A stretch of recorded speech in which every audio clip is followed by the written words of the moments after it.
இந்த பேச அழைக்கிறோம் சொன்னாலே ஒரு தயக்கமாக இருக்குது. ஏன்னா நான் பேசினாலே ப்ராப்ளம். ஒன்று எனக்கு ப்ராப்ளமும் மற்றவங்களுக்கும் ப்ராப்ளம்.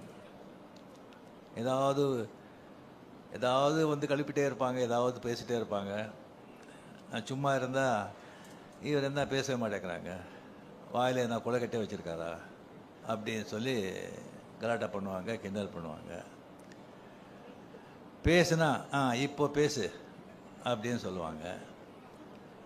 மற்றவங்க வந்து இவர் பேசாமல் இவர் பேசியிருக்கக்கூடாது அப்படின்னு சொல்லுவாங்க. ஸோ என்ன பண்ணுறது? ஸோ ரொம்ப நாள் கழித்து நான் தெரிஞ்சுக்கிட்டேன், நம்மளை பிடிக்காதவங்களுக்கு நம்ம என்ன செஞ்சாலும் எது பண்ணாலும் பிடிக்காது. நம்ம பிடிச்சவங்களுக்கு நம்ம என்ன செஞ்சாலும் எது பண்ணாலும் பிடிக்கும்னு நினைக்கிறது முட்டாள்தனம். ஜாக்கிரதையாக இருக்கணும். இந்த விழாவுக்கு வந்திருக்கிற கல்லிப்பள்ளி தானுசார் அவர்களே, தமிழ்குமரன் அவர்களே, கண்ணன் அவர்களே, மதுரை செல்வம் அவர்களே,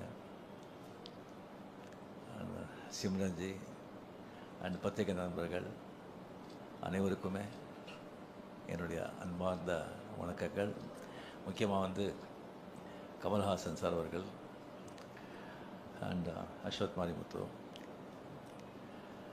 கமல் சார் வந்து இப்போ சொன்னாங்க வந்து இந்த ஆஃபீஸ் ஓப்பனிங் அப்போவே வந்து டெரஸில் வந்துட்டு ரஜினி இப்போ ஆஃபீஸ் பெருசாக ஸ்டார்ட் பண்ணிவிட்டேன், இந்த ராஜ்கமலுக்கு ஒரு படம் பண்ணணும் அப்படின்னு. சரி அப்படின்னு சொல்லி அதுக்கப்புறம் அவரும் பிஸி ஆகிட்டார், நானும் வந்து நான் பிஸி ஆகிட்டேன். ஸோ அதுக்கப்புறம் வந்து ஒரு சீரியஸாக சிவாஜிக்கு அப்புறமா வந்து பேசுகிற மாதிரி இருந்தது. அதுக்கப்புறம் ஒரு வாட்டி லாஸ்ட்டு வரும்போது அவர் டோன்லேயே கொஞ்சம் இதாக இருந்தது, படம் பண்ணணும் அப்படின்னு.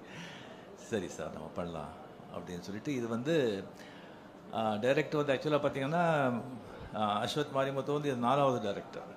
ஃபஸ்ட்டு நம்ம பண்ணும்போது ரவிக்குமார் ஃபிக்ஸ் பண்ணியிருந்தோம். சரி அது வந்து சரியாக திஸ்திங் வரலன்னு சொல்லி அப்படியே வந்து இதாகிடுச்சு. அதுக்கப்புறம் நம்ம சுந்தர் சி சாருக்கு வந்து வேறு ஒரு படம் இருந்தது, கொஞ்சம் டிலே ஆகிட்ட மாதிரி இருந்தது. அதனால் நம்ம இது வந்து நான் விலகிக்கிறேன் சார், நம்ம அப்புறம் பண்ணிக்கலாம் அப்படின்னு சொல்லி இதாச்சு. அதுக்கப்புறம் நம்ம சிவி சக்கரவர்த்தி, அவர் கதையெல்லாம் கேட்டு ரொம்ப நல்லா இருந்தது. பட் என்ன ரொம்ப சென்சிட்டிவ் சப்ஜெக்ட் அது.